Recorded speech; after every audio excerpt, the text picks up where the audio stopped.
Breaking news. We interrupt this program. Aaron Rodgers has just been traded. Oh, wait a minute. Clickbait. Again?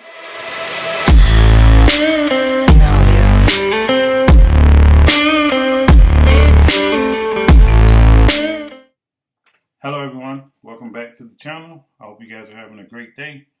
If you haven't already, make sure you hit the like, comment, or turn on your notification button to get all my latest and greatest updates on this channel. All right, so some things I want to talk to you guys about today. The first thing will be Aaron Rodgers, the trade packages that have been proposed by two teams out of the AFC. I want to talk to you guys also about Alejandro Villanueva, him being signed. Is he getting any kind of heat because he signed with the Ravens? And then the last one I want to talk to you guys about is about the expectations of the coaching staff with the new additions from the coaching staff and the new players that we have. All right, so let's get in this video. All right, so if you guys haven't been hiding underneath the rock or you haven't been paying attention to what's going on, Aaron Rodgers basically requested to be traded because of the relationship with the GM for the Green Bay Packers. Everybody know, a few years ago, Green Bay Packers selected Jordan Love. They moved up and selected Jordan Love. Everybody know that. Everybody knew, the Packers and Aaron Rodgers had some issues. They had some kind of growing pains and so forth. We thought they had made amends, but evidently they have not made amends. So just give you guys a little bit of, history, if you haven't been paying attention to the Packers and how things work within that particular organization and what Aaron Rodgers kind of means to them. Aaron Rodgers, it's kind of ironic that he's in this type of situation because this is how he got his leg up in the Green Bay when they were getting rid of Favre. They were saying, hey, you know what? Favre is an old man. We don't want to continue to re-sign him, and we drafted this young kid to let this young kid play. Well, the issue with that is if you want to say, hey, Favre was over the hill. Okay, yeah, Favre was over the hill, but Favre was over the hill. He still went on and he led some teams to the NFC Championship. So I would say he was totally over the hill. Now, yeah, that Minnesota team was pretty stacked. But I wouldn't say he was over the hill when it comes down to what he can provide. He can provide as a quarterback when it comes down to Brett Favre. They tried that same thing with Favre. With Aaron Rodgers. But Aaron Rodgers went out and won the MVP. Now, did he make it to the NFC Championship game? Did he make it to the Super Bowl? No, he did not. But he put up some historic type of numbers for him when it comes down to his play. So it was kind of the, hey, I showed you guys that I was not over the hill. I wasn't done. So there was no need to draft this guy, Jordan Love. And poor Jordan Love, man, he's just sitting back, trying to make the best of his situation. He doesn't know if he's going to play. If he's not going to play, then I guess he's just sitting there soaking it all in and trying to make the best of the situation. So who's to blame for this? I can't put my finger on who's to blame for it. Part of the reason is because both sides of the house, I think they can do some things a little bit differently. First thing they have to do is they got to start communicating and stop talking to, different media outlets because stuff is being misconstrued day in and day out of the teams you want to be traded to, the offers that were made, so forth and so on. And it's just like you don't know what to believe at this point. And then, by the way, it doesn't help the situation that Aaron Rodgers is pretty quiet himself. You don't hear stuff coming out of his particular mouth. And then you hear people kind of speaking for him or speaking in third person or whatever it may be when it comes down to, this is what he wants, this is what he's asking for, and so forth and so on. So two of the teams that I want to talk about, and now there may be more teams that are involved wanting to get into the trade or deal with Aaron Rodgers, but the two I want to talk about is the Las Vegas Raiders and the Denver Broncos. Some of these packages are outrageous just to think about. But it has been said that these packages are not even enough to get one of Aaron Rodgers' talent or caliber or type of quarterback. So the first package that the Las Vegas Raiders put together or mentioned was they was going to give up Derek Carr. They were going to give up first round pick from 2022 to 2024. So the next three drafts, and they was going to give them Derek Carr with those 3 draft picks. The next package was Henry Ruggs, first round draft picks from 2022 to 2024, a second in 2022, and a fourth in 2023. The third package for the Raiders was defensive end Max Crosby, safety Jonathan Abram, a first from 2022 to 2024, and then a third in 2022. So as you can see, it's a lot of ooh-wee going on in those particular packages because it's a lot of players and it's a lot of picks. I don't know about you guys, but we've seen the effects of if a player is mentioned as being trade bait, is that going to hinder them moving forward? Saying that, hey, I know these teams were basically looking to get rid of me, especially the players like Henry Ruggs and Derek Carr. Reason being is because you had some QB competition already in Las Vegas with Mariota and Carr, and I would like to think Carr had wanted out, but then just so happened you get traded for who? Oh, Aaron Rodgers. Got it. And I just think that'll put a bad taste in his mouth when it comes down to the Las Vegas Raiders. And Henry Ruggs, you drafted this guy to be something special for you, and then now you're willing to put him in a trade package. Now, yeah, let it in trade packages. Aaron Rodgers is something that you want to get, but still, no player, especially a young player that just, hey, I'm happy I made it into the NFL, but now I'm gonna get traded, and it wasn't because of my play or lack thereof. It was the fact that hey, they was looking at trying to get a better player. Yeah, I know he'll probably understand the business side of it, but that still doesn't mean that he wants to accept it and be all hunky dory about being traded. All right, so moving on to the Denver Broncos. Denver Broncos put package 1 with Drew Lock, the first for 2022 to 2024, a second in 2022, and a third in 2023. The next package was Cortland Sutton, a first in 2022 to 2024, a second in 2022.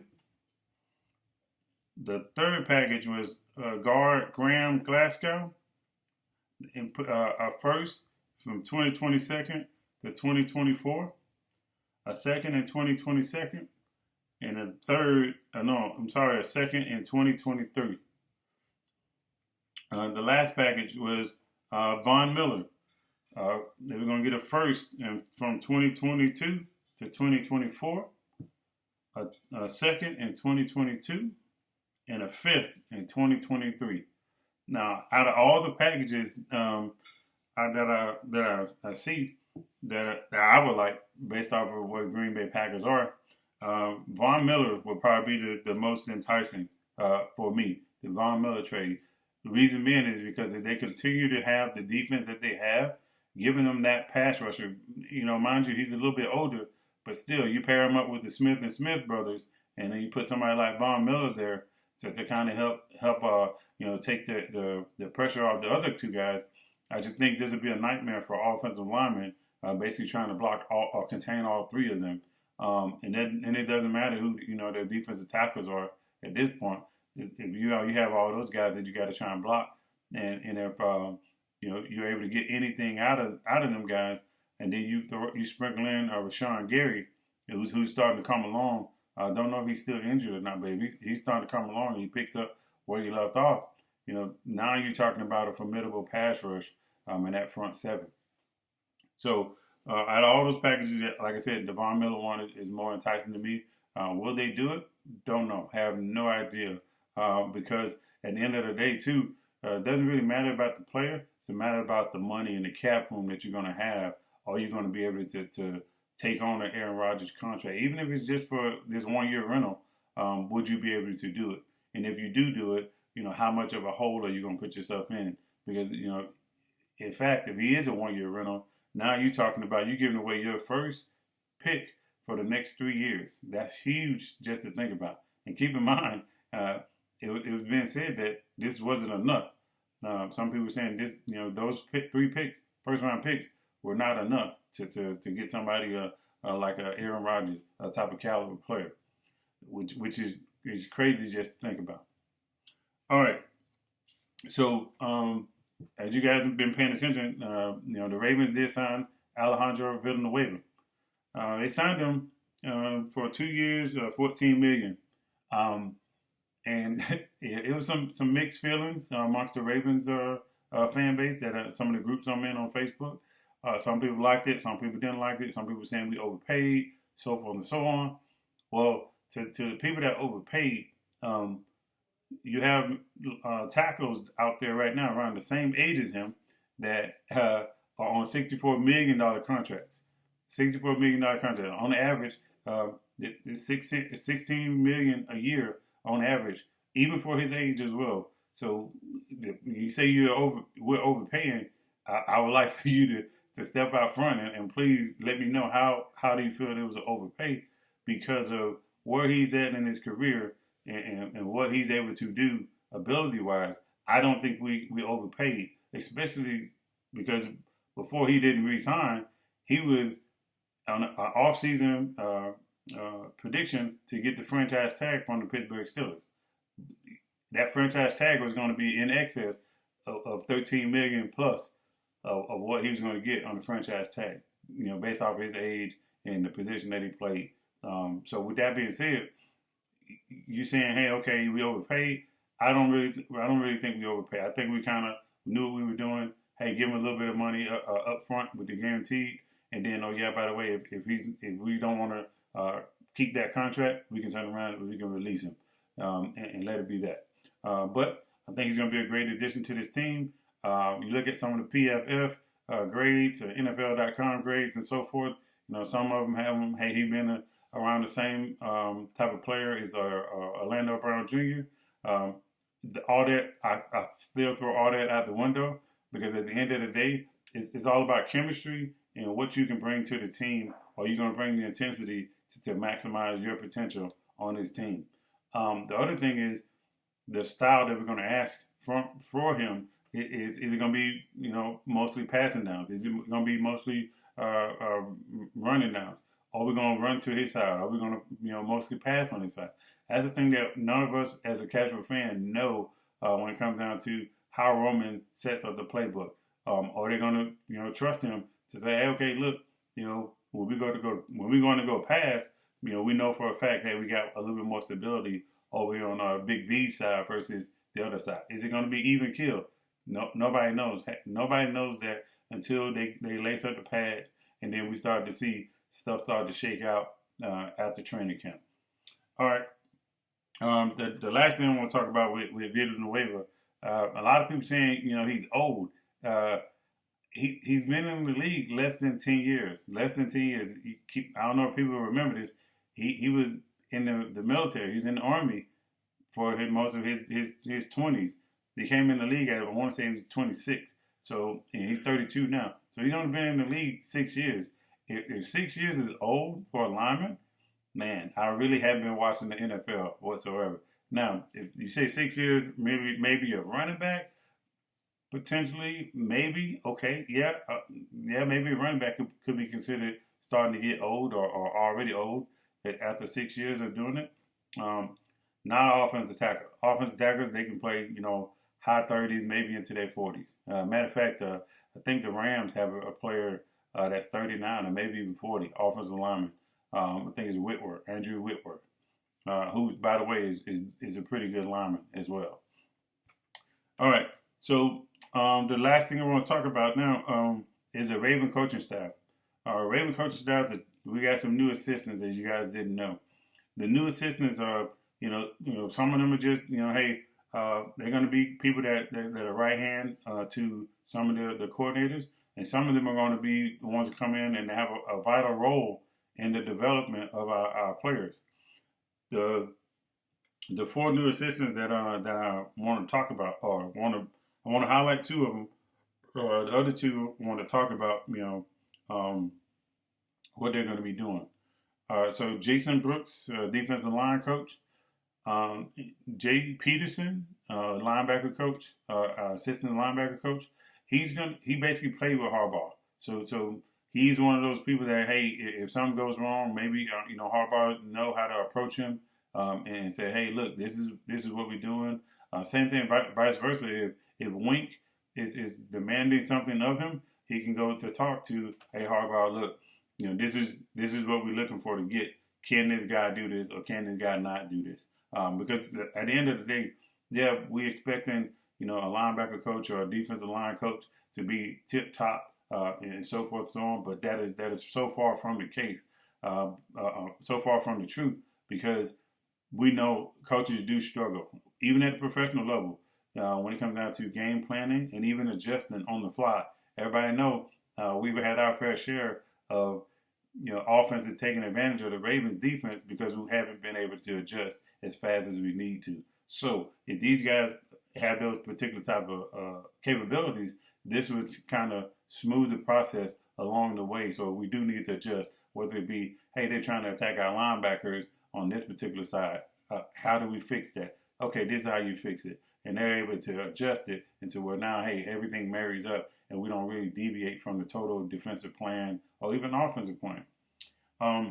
So the last two coaches is T. Martin and Keith Williams.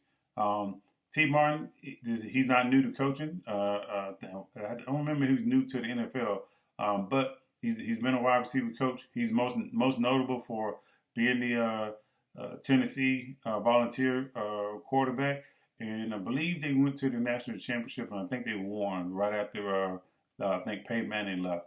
I think it was 1998. I think they beat Florida State or something like that. Can't remember exactly. But anyway, he has been proven, himself as a football player, as a coach. He's did some good stuff. He was a really good recruiter in college. So he kind of knows how to talk to the players and develop them and so forth to where you're going to maximize their potential. I will tell you at USC, he was really, really, really sought after by other coaches trying to pry him away from that university because they were starting to see the turnout of the different type of receivers that the NFL was producing, or that he was producing in the NFL. And then it didn't stop there. He started to get his work on, him and Keith Williams. Keith Williams was mostly known for working with, Tyreek Hill, Devontae Adams, and just to name a few. And he's basically like a personal trainer for those guys. So they come out and they get their little footwork sessions, whether it be wide receiver drills, cone drills, whatever it may be. And they all marry it up to where now, hey, they're able to do these things in the game as an adjustment or even a plan. Hey, this is how this defensive back is going to play you. These are the moves that you can use to get past that particular press coverage. These are the type of moves that you can do to get that separation and so forth. So it's a little bit more than just running, from point A to point B. It's basically, what can you do mentally to prepare yourself? So when you see this, you don't really give it away. So you say, hey, all right, when such and such defensive back is defending me this way, I'm not going to just say, ooh, there it is. I'm just going to hit him with the oldie whoppy. And now guess what? I'm wide open in the end zone and I get a touchdown. And that's how you go from being a good receiver to a great receiver and then eventually an elite receiver.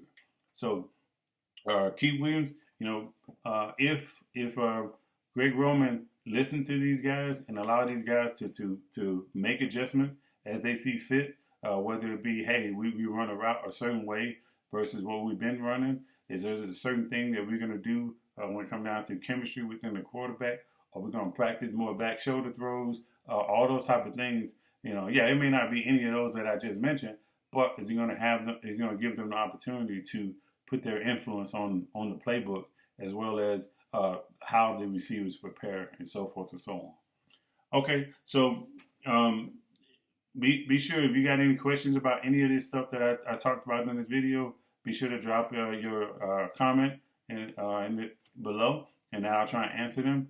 And if you got a particular topic that you want me to give my spiel on, feel free to mention that in the comment below. All right. Once again, thank you guys again for tuning in, and you guys have a great day. Peace.